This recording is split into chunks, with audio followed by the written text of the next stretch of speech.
Hey guys, Magnus Robert here, bringing you another Dead Walking Dead Lone Survivor character video. I mean, I'm really stretching this term Lone Survivor thing now, but whatever. Anyway, today we are looking at Beta's best friend, also known as Beta's rehab counselor. A man Beta was friends with, I guess. Beta's friend is of course male. He is played by Garrett Zenner.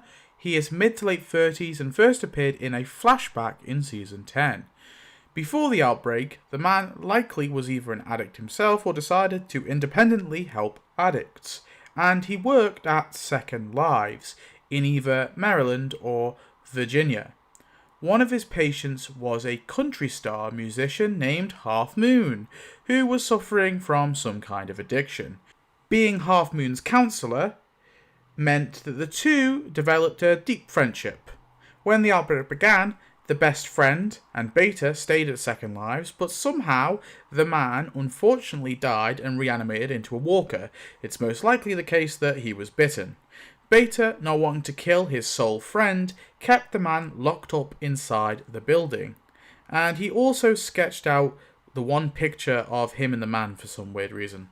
In season 10, Lydia, wanting to be brave and prove that she can be just like her mother, finds the locked door where the zombified man is kept. She unlocks it, and off screen he obviously passes her as she is all gutted up, and instead walks towards where Alpha and Beta are.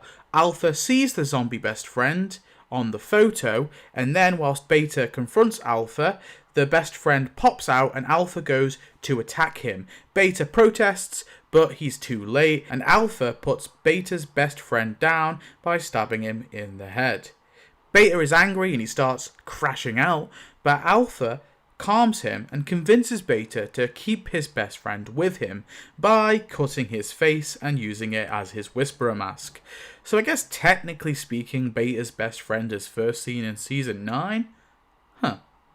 Not including his face flesh, his body is likely left to rot, and I guess the last of his body dies alongside with Beta. Maybe it was mistakenly eaten by some of those walkers. I mean, they kind of ripped the face off, so yeah. And obviously Gamma ripped part of it too.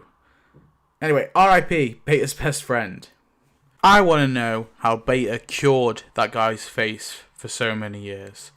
But either way, Beta's best friend is cool lore for Beta. I really feel that these flashbacks are so underrated. I love the backstory of whose face Beta was wearing, and those hints we get to Beta being really, really close to this guy. Also, the dude obviously liked his smiley faces. I mean, look at that shirt. And Beta started plastering those babies all over the shop after he turned.